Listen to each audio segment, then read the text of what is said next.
Joey, your first crack? My first crack Friday night, just because it's a massive game for a whole number of reasons. One, because there are two teams that we're still not sure and they're trying to figure out where they're going to be in this race in this season. But also it's the Footscray 100th year anniversary, so it's going to be a special night for them. And also because of Collingwood, where two of the all-time greats, Still Sidebottom and Scott Pendlebury, break the record for the most games ever as teammates in the competition. 308 games together as teammates. So congratulations to those two boys, because they are two absolute stars of the competition. And they are still going to have a big bearing on where Collingwood go this season.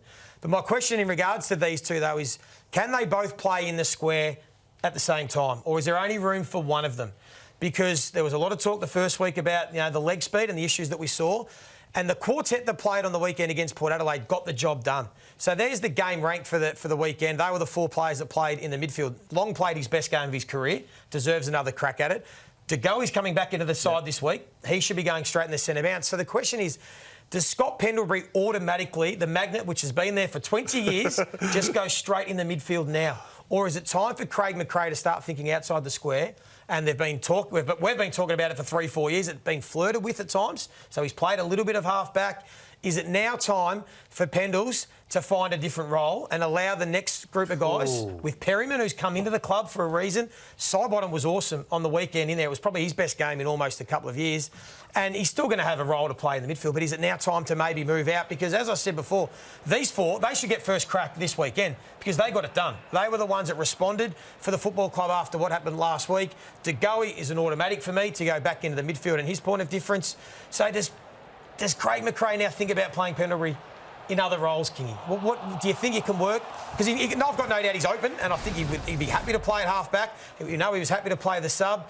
Can they do it, or is it just still automatic? He goes in the midfield and Still Sidebottom, even though you were brilliant last week, you just go back to your role on the wing, which you've always done. I don't know, it's interesting. It's a good chat. Never give up on a winner is my initial thought. So if a player's playing well in a position, leave him there for a while until he loses a bit of form or you think you need to shift the course of the game. So I'm leaving Sidebottom there to answer that question, but I think he can play some tricks now. I think Dan Houston's come to this football club not to just play half-back. We saw what he did with Dacos last year and the back half of the year before, moving him around. Is he off the back of stoppage? Is he playing half-back? Is he playing wing? You could do that with Pendlebury because he knows the game better than anyone. After 400 games, I think he's worked it out, right? So you can sort of do what you like. Maybe they have tricks with Dacos and Houston and cause the opposition coach's box just headache after headache after headache. But I like the idea, and it still could be a massive gain for Collingwood, even though he's not in. Yeah, 100%. I think he'd be a brilliant halfback. Yeah. He could set the whole game up, the leadership back there. I think Long was an advantage that he was able to do some ruck work too. If they don't want McStay to come and do the bullocking around the ground, then Long did some great things. So just wondering, it might not be this week. They might just put Pendles, who's going to be fresh, back in the midfield. But just as the year goes on, I just wonder whether it's time to start thinking outside the square. Well, you don't walk away from a heater, the midfield that week. But we saw Joel Selwood go back. And he had to swallow that pill and said, right, I'll go back and play a role as well. I think Pendles can do that. But the game's still stopping around him. I know that we hammered him opening round about his leg speed and that. But those guys forward are just hitting those little kicks inside 50, hitting those targets. They're priceless players. The conversation, if it is to be a flanking role, why not forward? Why back? It could be forward as well. I'd like him forward. Yeah, I just think the way the modern game is, you probably need more leg speed now at half forward. I think that is the hardest running role in the competition. Get up in transition, get back. Where half back, and I played it my last 2 years, is you can just work the angles. If you're an experienced player and you know you don't have the leg speed, you can work out when I need to go, when I can sit back and still be a damaging player. So they've got lots of options, Craig McRae. I think he found a winning group in the midfield this week. De Goey back.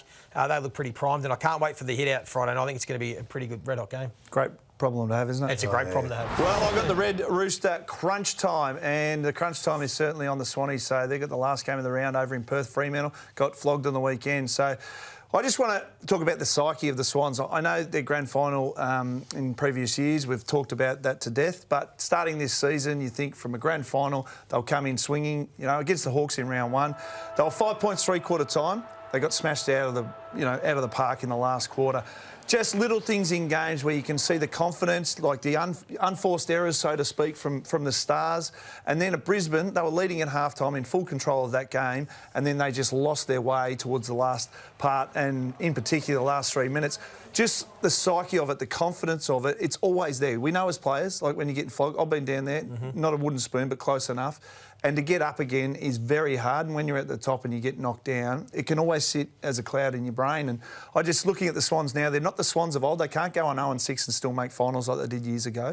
They've got, you know, a tough week this week, and then they've got a bye. They've got North Melbourne, you can see then.